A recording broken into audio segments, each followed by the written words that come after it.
सोनू का मम्मी हम जात हैला खेते एक काम करिया जब दिन उग जाई 10 बजे से पहले हमके नाश्ता पानी मीठा पानी लेके आ जाई लेकिन नाश्ता में रही काका देखा मेहरारू के मर्द चेतावत बा कहत बता इहे कहले बता सोना धान जात बाट कर हम कटनिया है कर हम कटनिया हो लहले लई हलिया चोखवाया हम के चटनिया हो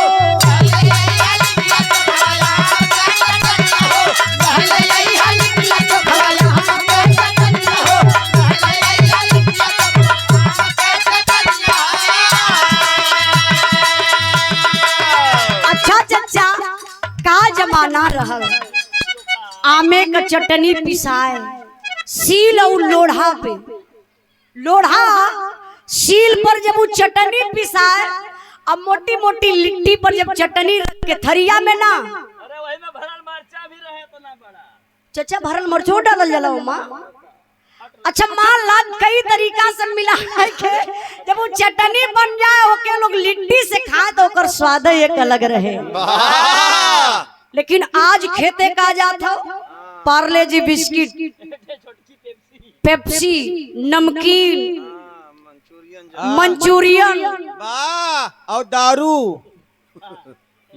डालू कर पापा वह लेके जाना हाँ, आज का नया जमाना बा मॉडल जमाना में खेते अब लोग जात तो एक बिक्सी ले ले रम ले ले तो मर्द तनी खाए पी लिहल जाई मिजाज में रहे तब हंसुआ चली तब मिजाज बन जाई तब हंसुआ चली बढ़िया से लेकिन बाहर चाचा दादा लोगन का जमाना कहे मर्द का सोना धान जात बाट कर हम कटनिया है कर हम कटनिया हो लहले लई हलिया चोखवाया हम के चटनिया हो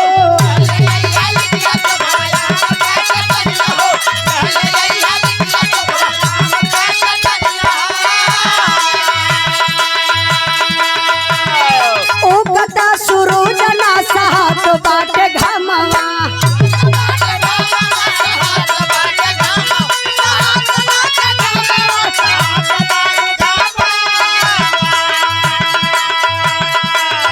गोरे गोरे काला हमर जारी जाला छमवा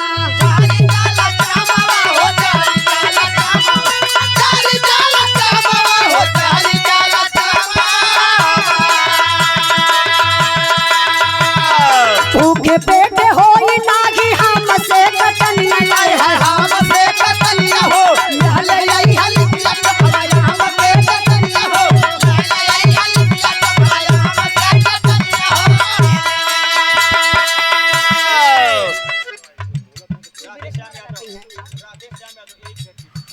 झारी के धरती से आप राधे श्याम यादव जी बाबूजी की तरफ से 100 रुपए का पुरस्कार आपके चरणों में बहुत बहुत प्रणाम आशीर्वाद का चाह रही कहना है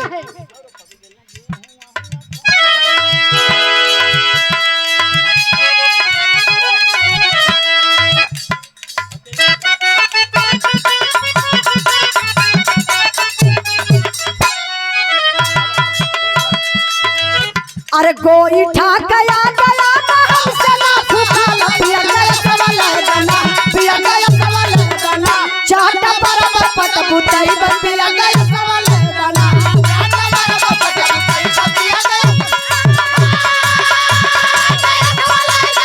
हो गया सवाल गाना हो गया सवाल गाना चाट बराबर पट बुताई पिया गया सवाल गाना चाट बराबर पट बुताई पिया गया सवाल गाना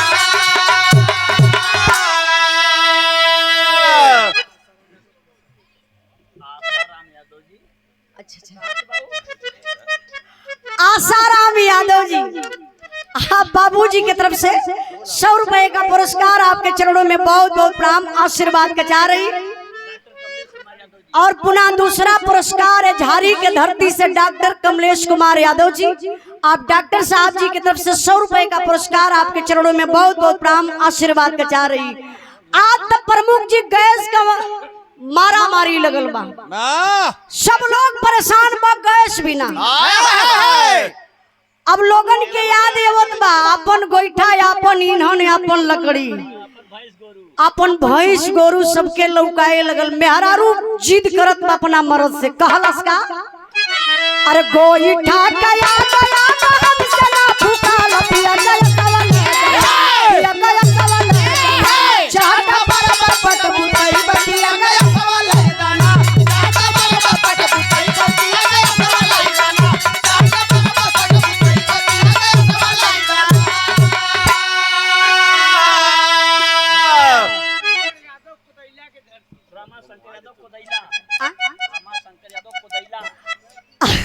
रामा शंकर यादव कोदैला के धरती से। देखा भैया कोच्छर गड़बड़ा है ना। रमा शंकर भैया के बहुत बहुत धन्यवाद, प्रणाम। 100 रुपए का पुरस्कार देके सम्मान केलन भैया।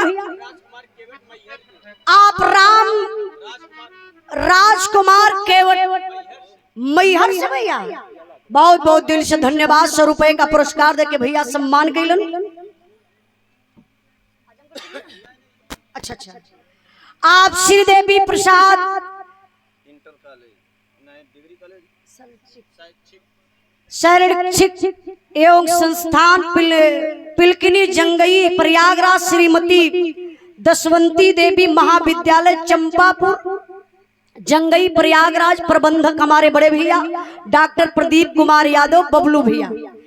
बबलू भैया कहाँ बैठल हुआ, एक बार हाथ उठा दें। अच्छा अच्छा, बहुत बहुत दिल से धन्यवाद। एक बार जोरदार ताली बजा के आप लोग स्वागत सम्मान करी भैया का।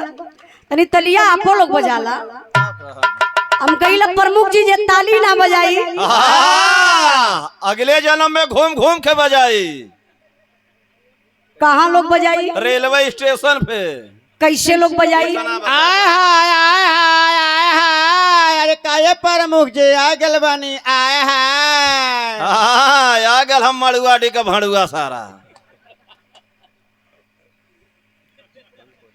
कबो तू तो हम पागल बना दे। प्रमुखो जी कहिए कि कहाँ से आई है?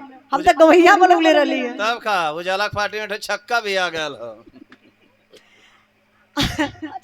तू छक्का काला तो मेरे बात याद है कि 3-4 गो लइकवा के करूंगा। अरे करे बाबू खौआ हमारे बड़का भैया नाम एकर काम डॉक्टर प्रदीप कुमार यादव बबलू भैया की तरफ से 500 रुपए का पुरस्कार।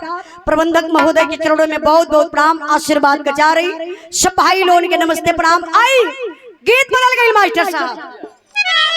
अरे माहुआ गोसाई तोहर दरिया से कटाई तोहर रास्ता वैसे तोहर रास्ता वैसे सैया भैया ना से बजवा तोहर रास्ता वैसे सैया भैया ना से बजवा तोहर रास्ता वैसे सैया भैया ना से बजवा तोहर रास्ता वैसे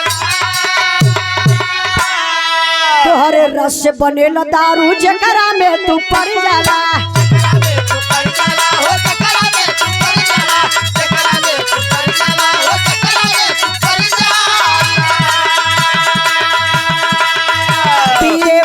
पी के सतवाया समान पे चढ़ जाला।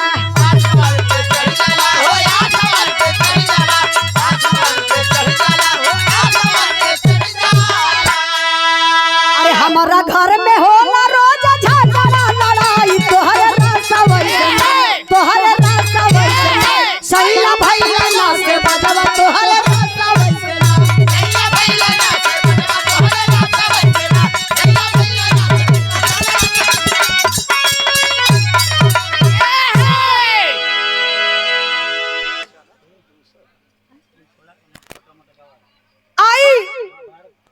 देखा हमारे चचा का तो कुछ महाभारत हो जाए।